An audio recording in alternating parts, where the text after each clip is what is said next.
in Invercargill for Diamonds Day, which is tomorrow, the 23rd of April. But I'm here at Wyndham, which is about 30 minutes, catching up with Craig Ferguson. We're 30 minutes from Invercargill, somewhere there, Craig?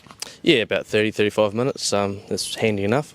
It's surprising for me around here when you come down to Southland and that one, the tracks, and like I was probably expecting one or two tracks. I wasn't sure what I was expecting. I got out to Winton, saw Gore as well, and Invercargill. Got some great training facilities down here for anyone in the industry, haven't they? Yeah, we probably cop a bit of a bad rap, but it's not as backwards as people make out, and there's some beautiful places down here, and some of the racetracks are really nice.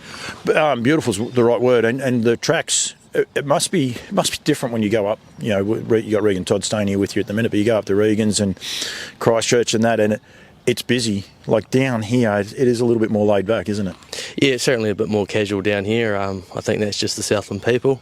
And yeah, we go up to Canterbury and there's a bit more going on, but that's the way we like it down here, just nice and casual. And then you got all these open spaces, like every one of those tracks. Like I said yesterday about Winton, like I don't know how big that track is, but there's no fences, there's nothing, like you just see for miles, and here it's the same thing here. It's so good. Must be good for some of these horses that perhaps trained, either on the North Island or even through Christchurch and that it is so tight. They must come down here and they must just love it. Yeah, I think we're, it's probably an asset that we have, just the big roomy track, and the horses do seem to enjoy it, and there's always plenty going on, plenty to look at, and it sort of stands to them when they get to the races, and they sort of take it in their stride a wee bit. The weather cops a bad rap, I don't know why. It's even been a bit rainy this morning, but it's actually beautiful down here. I've got no doubt in the middle of winter it probably gets a bit trying, but other than that, it's all right. Yeah, you've probably struck not a bad week, to be fair. It can get pretty rough down here. It sort of rains and nothing dries out, but so far for winter it's been pretty good.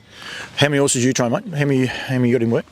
We've got about 22 at the moment. We sort of like to stick around 19. We've got covered yards for 19, so in the summertime we do a few more, but winter time will be 19. You've got these yards at the back, and I did a thing with Brett Gray. I just love how good they are. Simple, cost effective, like people want to get into the industry and not have a massive outlay. That's one thing about them. But to be able to, the upkeep, especially through winter months, they're just brilliant yards, aren't they? Yeah, they're absolutely brilliant. We actually modelled our ones on Brett's. He took us over there and sort of talked us through exactly what he did, and that's another great thing about Southland. everyone's so helpful, but they're brilliant. You just drop the tapes and you can level them out, and they work out really good. So the club here, you can use joggers, obviously, but you've got tracks. You've got the utilisation of two tracks, the sand track and the grass track. Yeah. The club here done a wonderful job, sort of setting this place up for me, and like you say, we can use the two tracks. 1,500 metres, the all-weather track, and 1,600 metres for the grass, so it's easy to work the horses around. They all get round, and they've got the pool here as well, which is a huge asset. Get onto the pool in a minute, but the grass, how does, I went down, Christy took me down the other day to the beach. You got some, but I know running, you use your legs a little bit different when you run on a beach as compared to gravel. How does the grass work when you're training horses? Like, does it make them work harder without having to work them harder?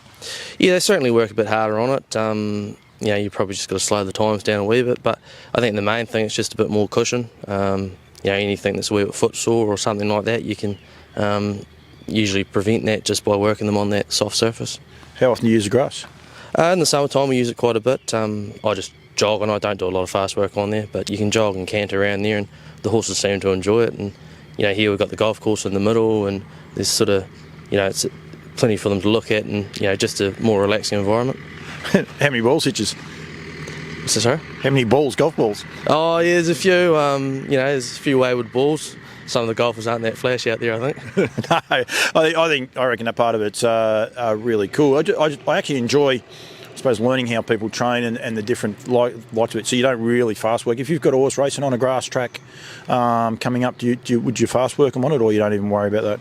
No, not really. I like the all-weather track. That's what I know, and sort of how fast you need to work them and how they need to be working to go to the races and go good. So I find the grass, I was sort of just guessing a wee bit, so I tend to do most of my fast work on the all-weather. It's interesting because I was at Methven the other day, and Brent White and Johnny Morrison actually both said the same thing. They take them to Methven to work them change their work up and work them on the grass track. You've got complete access to it, and you just jog on it. So it's really cool. Your team, you're actually going pretty good. Well, they always call you Mr. UDR or short. I'm not sure why they call you short. I reckon that's a little bit harsh, but they call you Mr. UDR. You're still going good with your strike rate at the minute? I have been at the moment, yeah. We're lucky enough. We've got some really nice horses, and we're able to sort of pick and choose where we line them up. So obviously, once they get up the grades a wee bit, they're going to run down the track a wee bit just to keep them racing and whatnot. So it won't last forever, but I'll make the most of it. What do you look for? Like tried horses, from up north, or do you just young horses, or what horses are you after mainly? Yeah, we sort of started out with the tried horses and that, and I've been lucky enough. I've got some owners breeding now, and we managed to pick up some new ones, young ones coming through. So we've probably got a good variety now. Do you go to sales? Yeah, I was at the sales last couple of years, and we've managed to buy a couple. So we're just waiting on them to, grow up and go out to the races. I reckon I saw you must break in your own and educate your own young ones as well, which is, I suppose, good. Probably hard if you get busy with the racing times sort of things, but I suppose it's good that you can do all facets of the job. Yeah, we're sort of set up here where we can do that, and something I've always done.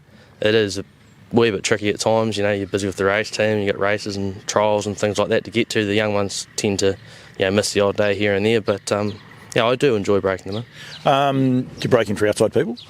No, I usually just do for my clients. I don't sort of want to get too far into the breaking in thing.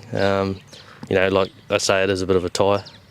We said there before about the training facilities here, and you've got undercover boxes, you've got these walk-in, walk-out yards, you've got bigger paddocks down the side there, and you've got plenty of room as well, which I think is really key.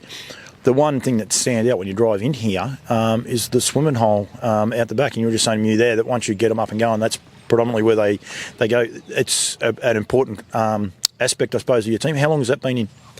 I think it's been here about 20 years. It was here a long time before I was. Wyndham was probably one of the first clubs to put a pool in, and it's been used for a bit of success.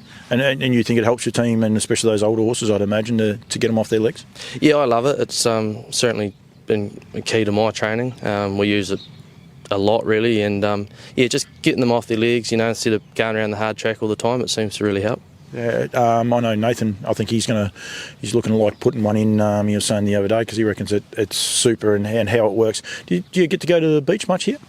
We have access to the beach. I don't tend to go out there. I've never trained down the beach, so I'd sort of only be guessing if I did. But a few of the guys in Invercargill use it. So how far's the beach from here for you? Probably about 40 minutes, I'd say, so close enough. Close enough. You guys don't mind travelling. I must say, actually, I don't either. Everyone says I get around. I'm like, well, it's actually not that bad. And that's the surprising part. I think the furthest I've been from Invercargill is about an hour and a half, and I've seen some beautiful tracks and a lot of beautiful farms.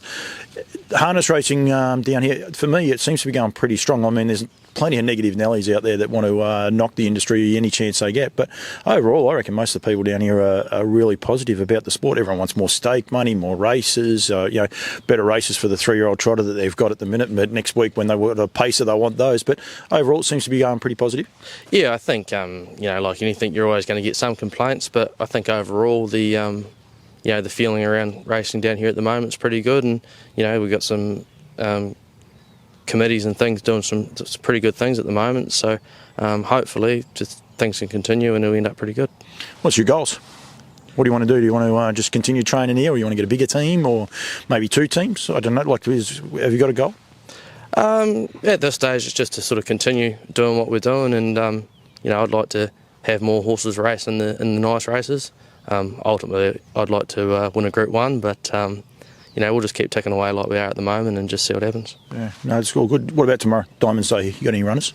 We've got 5 in tomorrow, 3 in the Supremacy. So that's a key race in Southland. It's one that I'd certainly love to win, but it's going to be tough with Ahoka Connor and Captain Tom in there. So we'll need a little bit of luck.